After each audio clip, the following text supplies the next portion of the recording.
Thank you family. तो कैसे हैं आप सभी लोग? उम्मीद करता हूं आप सभी लोग बहुत ही अच्छे से होंगे, स्वस्थ होंगे, खुश होंगे और हर दिन कुछ नया सीख रहे होंगे।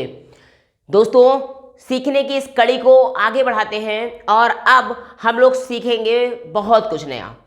बहुत कुछ नया मैंने इसलिए कहा क्योंकि अब हर संडे आपको एक स्पोकन इंग्लिश की बेहतरीन क्लास मिलने वाली है दोस्तों, और शुरुआत आज से ही हो रही है। इंग्लिश सीखने की इस सीरीज का आगाज आज से ही हो रहा है दोस्तों। तो अब आप लोग हर संडे को मिस मत करिएगा। हर संडे को आपको एक वीडियो रेगुलर मिलती रहेगी हर संडे। और आप इन संडे जहां बाकी दुनिया के लोग छुट्टियां मना रहे होंगे और आप सुबह 10 से 15 मिनट दे करके आप अपनी इंग्लिश को बेहतर बना रहे होंगे। लोग छुट्टियां मना रहे होंगे और आप अपनी इंग्लिश को बेहतर बना रहे होंगे। कितना बड़ा अंतर होता है। और हिंदी में एक कहावत होती है कि सिमट सिमट जल भरहि तलावा। इसका मतलब ये हो गया दोस्तों कि थोड़ा थोड़ा करके ही तालाब भर जाता है। नन्ही नन्ही बूंदों के द्वारा ही एक घड़ा भरता है। उसी प्रकार छोटी छोटी कोशिशें ही एक बड़ी कामयाबी की ओर ले जाती हैं। तो दोस्तों, हम लोग इसी विचारधारा पर काम करते हुए अपने लक्ष्य को भी प्राप्त करेंगे और संडे तो एंजॉय सारा दिन करेंगे, लेकिन सुबह 10 से 15 मिनट दे करके हम अपनी इंग्लिश को भी इन्हांस करेंगे, इम्प्रूव करेंगे। तो आपको इस पहल में मेरे साथ आना है और जितना मैं आपको समझाता जाऊं उसको आपको लिख लेना है, नोट डाउन कर लेना है, साथ ही साथ उसकी प्रैक्टिस करते जानी है। 15 मिनट आप मुझे दीजिए, 15 मिनट अपने आप को दीजिए। 15 मिनट शीशे के सामने खड़े होकर के बोलिए, और जितना बढ़िया आप बोलोगे, जितना ज़्यादा देर तक बोलोगे, आपकी कम्युनिकेशन स्किल्स उतनी बढ़िया होती जाएगी। तो चलिए दोस्तों, आज की इस पहली क्लास में, जी हाँ, आज की इस स्पोकन इंग्लिश की क्लास 1 में हम लोग सीखने वाले हैं जो कॉन्सेप्ट, उस कॉन्सेप्ट का नाम है, ये कॉन्सेप्ट बड़ा ही इंपॉर्टेंट है, कॉन्सेप्ट ऑफ जहां वहां।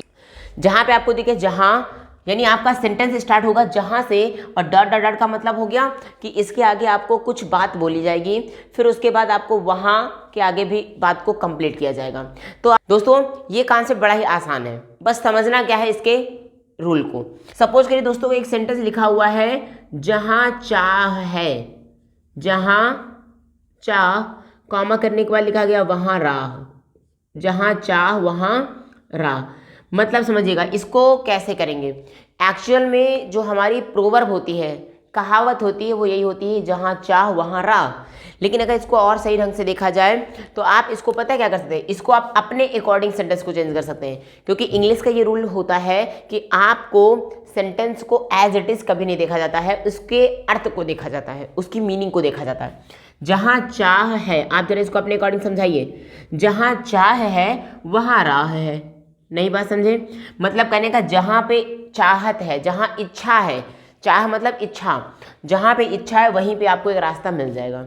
अब सेंटेंस हमारा दोस्तों इस तरीके का है। अब आप बताइए हम इसको इंग्लिश में कैसे ट्रांसलेट करेंगे।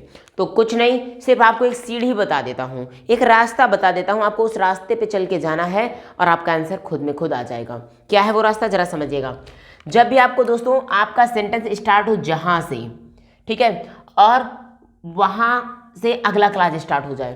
पहला सेंटेंस का यानी पहला क्लास आपका स्टार्ट होता है जहां से, और नेक्स्ट क्लास स्टार्ट होता है वहां से। जहां वहां, जहां वहां, जहां वहां। तो आपको ऐसे सेंटेंस में आपको एक रूल ध्यान रखना है। इंग्लिश में आपको लिख देना होगा वेयर देयर इज। क्या लगा देना होगा? Where there is. फिर आपको dot dot plus dot dot dot dot लगा देना है। ये डॉट डॉट डॉट क्यों? ताकि आपको बता दे आगे का सेंटेंस, जैसे जो भी वर्ड दिया जाए, जैसे यहाँ पे जहां चाह है तो यहाँ पे जहां शब्द तो ये हो गया, और चाह है क्या हो गया, आपको डॉट डॉट डॉट से रिप्रेजेंट कर रहा है ये। ठीक है, कि आगे का सेंटेंस हमारा पूरा करने के लिए हमने किन शब्दों का प्रयोग किया है। फिर उसके बाद आपको ध्यान रखना दोस्तों, इसके बाद आपको प्लस के बाद कॉमा लगा देना होगा। इंग्लिश बनाने में आपको कामा की गलती नहीं करनी है। भले ही हिंदी के सेंटेंस में आपको कॉमा ना दिया जाए, but you have to use comma in English structure, in English sentence. तो आपको ध्यान रखना है कॉमा का यूज करना है। फिर इसको प्लस लगा देना है, और फिर क्या करना है, वहां के लिए आपको लगा देना होगा देयर इज, और फिर इसके बाद plus dot dot dot dot. ये आपको इस रूल को ध्यान रखना है गाइज, और बस इसके बाद आपका सेंटेंस तैयार हो जाएगा। और लास्ट में फुल स्टॉप लगाना मत भूलिएगा। फिर समझा देते हैं। कि जब आपके पास ऐसा कॉन्सेप्ट आए कभी तो आपको करना क्या है, वेयर देयर इज लगा देना है। उसके बाद आपको जो सेंटेंस में वर्ड दिए गए हैं जिनकी वजह से आपका सेंटेंस पूरा होना है उसको नोट कर देना है। फिर कॉमा लगाने के बाद फिर प्लस लगा के देयर इज के बाद आगे कंटिन्यू आपको वर्क कर देना है। मैं आपको कुछ एग्जांपल से समझाता हूँ, आपको पूरी बात क्लियर हो जाएगी। देखिएगा, जैसे मैंने एक सेंटेंस दिया, जहाँ चाह है वहाँ राह है। अब आपको कहा जाए इसको इंग्लिश में बनाइए, आप कैसे करेंगे? कोई दिक्कत नहीं, आपको सिर्फ कॉन्सेप्ट समझना है। क्या समझना है? आपको सिर्फ कॉन्सेप्ट समझना है, because concept is power. Concept अगर आपको आ गया तो आप सेंटेंस को तो यूं बना लोगे चुटकियों में। क्या होता है? जहाँ, जहाँ के लिए हमने क्या लगा दिया, वेयर देयर इज। मैंने कहा ना, मैं आपको सीढ़ी बता रहा हूँ, बस आपको उसमें चल करके जाना है। रास्ता बता रहा हूँ आपको, उसमें चल करके जाना है। ये रास्ता ही तो है, इसी को तो हम लोग इसमें रूल कहते हैं। रूल या कॉन्सेप्ट यही है। बस इसी कॉन्सेप्ट में आपको वर्ड को रख देना है और आपका सेंटेंस बनके तैयार हो जाएगा। देखना है कैसे। वेयर देयर इज क्या है? चाह। चाह का मतलब होता है दोस्तों इच्छा। Where there is a will. Will का मतलब होता है इच्छा। विल मतलब क्या होता है? इच्छा। इच्छा को हम लोग क्या बोलते हैं? चाह। क्या बोलते हैं? चाह। बस ये देख लो, वर्ड का ही दिक्कत है। Where there is a will, जहाँ चाह है, फिर कॉमा लगाना है, लगा दिया। क्या है? वहाँ राह है, वहाँ के लिए आगे का सेंटेंस ये देखना है। वहाँ के लिए आपको लगा देना है देयर इज, और राह का मतलब होता है रास्ता, तो रास्ता को बोलते हैं way. Where there is a will, there is a way. Way का मतलब होता है रास्ता, ये लीजिए। और लास्ट में फुल स्टॉप लगाना है जरूरी, और आपका सेंटेंस बन के रेडी हो गया। क्या बन गया सेंटेंस, जरा बताइए मेरे साथ। Where there is a will there is a way. Where there is a will there is a way. जहां चाह है वहां राह है। अगर मैं कह दूं जहां पानी है, जहां पानी है, कॉमा करने के बाद आपको लगाना है वहां जीवन है। क्या आप इसको नहीं बना सकते? जहां पानी है वहां जीवन है। जहां पानी है वहां जीवन है। कोई दिक्कत नहीं, सिर्फ कॉन्सेप्ट, आपको सिर्फ कॉन्सेप्ट को ध्यान रखना है, आपका सेंटेंस तो बन के रेडी हो जाएगा। जहां के लिए यूज करेंगे वेयर, क्या लगा दिया? Where there is. Where there is क्या है? क्या है? डॉट डॉट डॉट की जगह यानी ऑब्जेक्ट होना चाहिए, जो भी होना चाहिए। तो ऑब्जेक्ट क्या है यहाँ पे? पानी। Where there is water, very good, पानी को बोलते हैं वाटर, कॉमा लगा देना है। वेयर देयर इज वाटर, जहाँ पानी है वहाँ जीवन है, तो वहाँ के लिए लगा देंगे देयर इज, क्योंकि हमारा रूल यही कहता है देयर इज जीवन। जीवन को इंग्लिश में बोलते हैं लाइफ। तो ये लीजिए बन गया सेंटेंस आपका, और फुल स्टॉप लगाना जरूरी है। Where there is water there is life. Where there is water there is life. Where there is water there is life. अब आपको ये बात समझ में आ रही है ना दोस्तों? ये कॉन्सेप्ट कितने आसान है, सिर्फ क्या है हमें पता नहीं होते, इसलिए लगता है ये बड़ा कठिन है। कॉन्सेप्ट दोस्तों बहुत आसान होते हैं, बस होता क्या है कि हम उनको समझने की या तो कोशिश नहीं करते या फिर हम उनको समझना ही नहीं चाहते। और अगर उनको आप ध्यान से समझ ले तो कॉन्सेप्ट तो हलवा है, हलवा, यूं चुटकियों में आता है कॉन्सेप्ट। बस आप समझना। अभी मैं आपको और भी सेंटेंस की आप प्रैक्टिस करिएगा। मैं आपको रूल को एक्सप्लेन करने के लिए कुछ सेंटेंसेस आपके सामने रख रहा हूँ, फिर आप अपने आप से सेंटेंस बनाइए और उनको कमेंट में लिख करके बताइए। मैं चेक करके बताऊंगा आपके कौन सा सेंटेंस सही, कौन सा रॉन्ग है। बट प्रैक्टिस करनी है, because practice makes a man perfect. Practice makes one perfect. किसी भी इंसान को परफेक्ट बनना तो उसे प्रैक्टिस करनी पड़ेगी। जब तक प्रैक्टिस नहीं तब तक वो परफेक्ट नहीं। परफेक्शनिस्ट वही है जो सबसे ज्यादा प्रैक्टिस करता है। ठीक है, अगर हम कहते हैं जहां धुआं है, प्रैक्टिस खूब करनी है दोस्तों, ध्यान से समझिएगा। जहां धुआं है वहां आग है। जहां पे धुआं निकल रहा होगा आप समझ रहे हो वहां कहीं ना कहीं आग होगी ही होगी। इसको कैसे बनाएंगे जल्दी से करके बताइए। जब तक आप कमेंट में लिखे तो मैं कर रहा हूं, आपको समझते आना, जल्दी से करके बताइए। जहां धुआं है वहां आग है। जहां के लिए लगा देना वेयर देयर इज। क्या लगाओगे? Where there is. धुआं को क्या बोलते हैं? Smoke. Where there is smoke. Where there is smoke लगा दिया, कॉमा रूल में है क्योंकि ये देखो कॉमा को लगा दिया। वेयर देयर इज स्मोक, जहां धुआं है वहां आग है, वहां के लिए क्या यूज करेंगे? There is. और आग को क्या बोलते हैं? Fire. There is fire. Where there is smoke there is fire. Where there is smoke there is fire. जहां धुआं है वहां आग है। और सेंटेंस बनाना चाहोगे? नेक्स्ट सेंटेंस है, देखिए, जहां सच है वहां जीत है। अगला सेंटेंस क्या है दोस्तों? जहां सच है वहां जीत है। जहां सच है वहां जीत है। इसको बनाइए जल्दी से। जहां सच है, जहां सच है वेयर देयर इज। क्या कॉन्सेप्ट, सिर्फ इतना आसान हलवा कॉन्सेप्ट है। वेयर देयर इज, सच को क्या बोलते हैं, truth. Where there is truth, जहां सच है वहां जीत है। जीत को क्या कहते हैं, देयर इज, और जीत को बोलते हैं विक्ट्री, VICTORY। क्या सेंटेंस बन गया, where there is truth there is victory, जहां सच है वहां जीत है। Where there is truth there is victory. अब आप एक सेंटेंस बनाइए, जहां झूठ है वहां पराजय है। बनाइए अपने मन से, जहां झूठ है वहां हार है। पराजय मतलब हार। आप ये आपको बनाना है, जहां झूठ है वहां हार है। इसको आप अपने आप से बनाइए। ये आपका होमवर्क हो गया दोस्तों। इसको आप लोग खुद बना करके कमेंट बॉक्स में लिख करके आपको बताना है। ये वाला अपने आप से बनाइए। सेम इसी का उल्टा है। क्या करना है मैं नहीं बताऊंगा, ये आपको बनाना है। जहां सच है वहां जीत को तो मैंने बता दिया। Where there is truth there is victory आपको बताना है। जहां झूठ है वहां हार है। इसको कमेंट बॉक्स में लेकर के आप बताइए। तो दोस्तों इस बार वाला इंपॉर्टेंट सेंटेंस आपको जरूर ध्यान से देखना है, ये इंपॉर्टेंट है, मेरे साथ करते जाना है। अगला सेंटेंस क्या है, जहां सच्ची मेहनत, जहां सच्ची मेहनत और समर्पण है। क्या है, जहां सच्ची मेहनत और समर्पण है वहां सफलता है। जो इंसान सच्ची मेहनत करता है, झूठी मेहनत नहीं करना, जो इंसान सच्ची मेहनत करता है, क्या करता है, झूठी मेहनत वो नहीं करता। जो झूठी मेहनत नहीं करता, सच्ची मेहनत करता है और पूरे लगन से करता है, पूरे समर्पण से करता है, वो सफल जरूर होता है, उसे सफलता मिलती है। ये सिर्फ कहने की बातें नहीं हैं, बहुत सारे एग्जाम्पल भरे पड़े हैं। किसकी बात बताएं हम, बहुत सारे एग्जाम्पल। आप इतिहास उठा करके देखिए, हिस्ट्री उठा के देखिए, आपको यही मिलेगा। जिसने स्ट्रगल किया है वो सफल हुआ है और जिसने स्ट्रगल नहीं किया है वो सफल नहीं हुआ है। और स्ट्रगल का भी एक टाइम होता है। स्ट्रगल का टाइम ये होता है कि जब आप स्ट्रगल कर रहे हो तो आपको अपने लक्ष्य के अलावा कुछ और दिखना नहीं चाहिए। क्योंकि मैं अक्सर कहता हूं, जब आप अपने गोल्स पे फोकस करोगे तो प्रॉब्लम दिखना बंद हो जाएगी, और जब आप अपने प्रॉब्लम पे फोकस करोगे तो गोल्स दिखना बंद हो जाएंगे। अब डिसीजन आपका है, आप अपने प्रॉब्लम को देखते हो या अपने गोल्स को।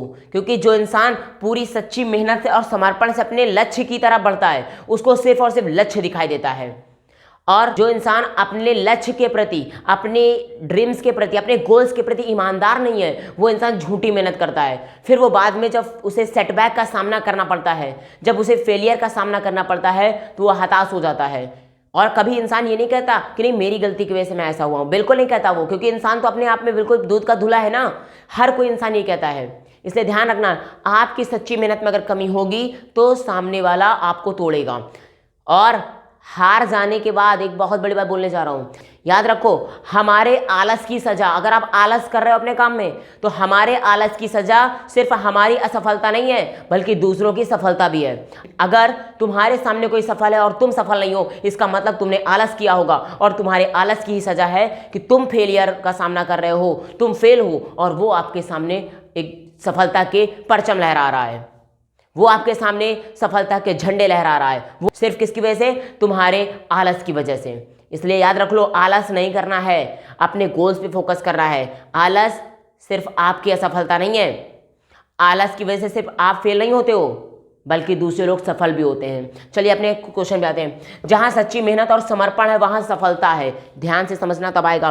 ध्यान से सुनो क्या बोला गया है, जहां सच्ची मेहनत और समर्पण है। क्या है, सच्ची मेहनत और समर्पण। क्या बनाना है, जल्दी बनाओ ना। जहां, मैंने जितने दिन बोला होगा शायद कुछ बच्चों ने बना लिया होगा, किसने बनाया कमेंट में लिख करके बताओ। ध्यान से सुनते हैं। जहां सच्ची मेहनत है, जहां के लिए मैंने आपको पहले बता दिया क्या लगाना है, where there is. Where there is यहां तक किसका सही है, अरे वाह बहुत मेहनत करने वाले बच्चे हैं। जल्दी आगे देखो, वेयर देयर इज, सच्ची मेहनत को क्या बोलते हैं, सच्ची मेहनत, सच्ची को तो सर पता है, सच्ची को बोलते हैं ट्रू। चलिए मुझे भी पता है ये। मेहनत को क्या बोलते हैं, हार्डवर्क नहीं, हार्डवर्क का मतलब तो कठिन मेहनत होता है, मेहनत की बात केवल कर रहे हैं। तो मेहनत का मतलब होता है लेबर, LABOUR। ट्रू लेबर का मतलब होता है सच्ची मेहनत। ध्यान रखना। अब आपके मन में क्वेश्चन आ रहा होगा कि सर लेबर का तो मतलब मजदूर होता है, तो आपने गलत इंग्लिश पढ़ी है। सुनिए ध्यान से, लेबर का मतलब मजदूर नहीं होता है। लेबर एक वर्ड है जिसको हम लोग वर्ब कहते हैं, LABOUR। लेबर एक क्या है, ये एक वर्ब है यानी क्रिया है। वर्ब क्या है यानी कि क्रिया, और क्रिया क्या होता है, जिस शब्द से किसी काम के करने या होने का पता चलता है वो क्रिया कहलाता है। Every action word is a verb, कोई भी एक्शन वर्ड जो होता है वही तो वर्ब होता है। इससे काम के करने का पता चल रहा है कि मेहनत है, मेहनत एक क्रिया है, एक काम है। तो लेबर वर्ड क्या है, क्रिया है, ना कि नाउन है। इसको नाउन बनाया जाता है कैसे, मैं एक एग्जांपल बता दूं। अगर आपसे कह दूं वर्क, वर्क क्या है, वर्क का मतलब आप कहोगे सर वर्क का मतलब होता है काम करना, ठीक है चलिए मान लिया मैंने, वर्क का मतलब होता है काम करना। और अगर मान लीजिए मैंने इसमें WOR के इसमें ER लगा दिया तो ये बन गया वर्कर, और वर्कर का मतलब क्या होता है, काम करने वाला। क्या होता है, काम करने वाला। अब आप बताओ दोस्तों, जब मैंने इसमें ER लगा दिया तो ये नाउन बन गया, अभी तक क्या था, वर्ब था। वर्क मतलब काम करना, और वर्कर मतलब काम करने वाला। तो आप कैसे कह सकते हो कि एक नाउन है। ये लेबर का मतलब होता है मजदूरी करना, लेबर मतलब क्या होता है, मजदूरी करना, मेहनत करना। और मेहनत करने में जब इसमें हम लेबरर कर देते, LABOUR ER लगा देते हैं तब ये बन जाता है लेबरर, और लेबरर का मतलब होता है मजदूर। ध्यान रखना, अभी तक अगर आपने सुना होगा कि लेबर मतलब मजदूर तो आपने गलत इंग्लिश पढ़ी है, उसको सही करिए। लेबर एक वर्ब है जबकि लेबरर एक नाउन है, ठीक है। लेबर का मतलब होता है मेहनत करना, मजदूरी करना, और लेबरर का मतलब होता है मजदूर, ये एक नाउन है, ये किसी इंसान के बारे में रिप्रेजेंट करेगा। अब आप बताओ यहाँ पे लेबर का मतलब अब समझा है ना, सच्ची मेहनत क्या है, एक ट्रू लेबर यानी कठिन मेहनत, ठीक है समझ आ गई बात ना। तो where there is true labour, आगे क्या बोलोगे, और के लिए यूज करेंगे एंड। समर्पण को बोलते हैं डेडिकेशन, एंड डेडिकेशन लगा दीजिए। Where there is true labour and dedication, जहां सच्ची मेहनत और समर्पण है, जहां सच्ची मेहनत और समर्पण है वहां क्या है, वहां सफलता है। तो क्या बताओगे, there is success, SUCCESS, there is success. ये आपका सेंटेंस बन गया, ये आपका पूरा सेंटेंस यहाँ से यहाँ तक का बन के रेडी हो गया है। एक बार फिर ध्यान से समझते हैं और बताइए मैंने क्या कहा था।